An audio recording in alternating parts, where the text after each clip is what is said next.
My left foot just punched right through a pocket hole, like all the way, bringing my hip all the way down to the ice. And then as a result, my right knee up to the face and twisting. And as soon as that happened, I'm like, oh man, this is it. This is over.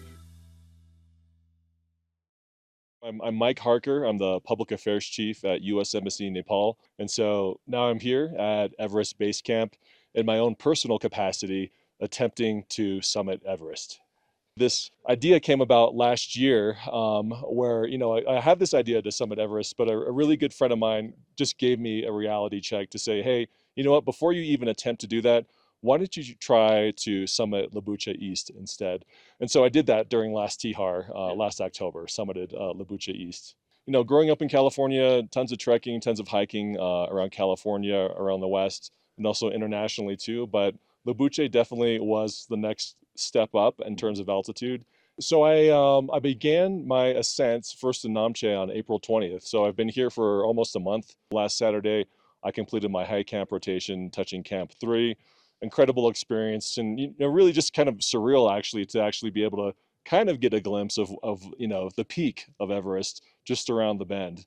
It just became so much more real last week. I've had great training because of the Sherpas I've climbed with, especially with Mikhail Sherpa and Pasang Rinzi, Pasang Sherpa, as well as Rinzi Sherpa as well. So just a really good team of people to guide me along the way and just give me the confidence to climb, and also to know when to be humble as well. Yeah, so actually, I look at it from a combination of practical physical preparation, but also just spiritual respect for the mountain as well. As Nepal is magic, right? And there's just so much energy here, right? If you really respect that and tap into that. So I think the year and a half that I've been here in Nepal, gaining a fuller appreciation of that spirituality and that energy, I think I hope has helped prepare me for this climb.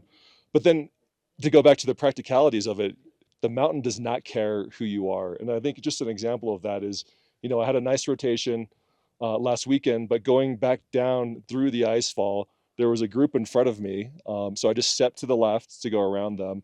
And as soon as I did that, my left foot just punched right through a pocket hole, like all the way, bringing my hip all the way down to the ice.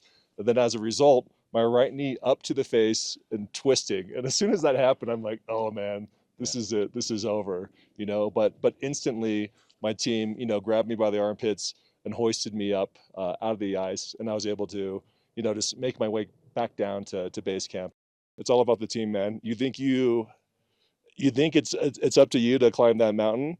In a way, it is, right? Because it is about your mental fortitude, but you have to rely upon the team around you to create the right, safe, circumstances for you to be successful to climb that mountain.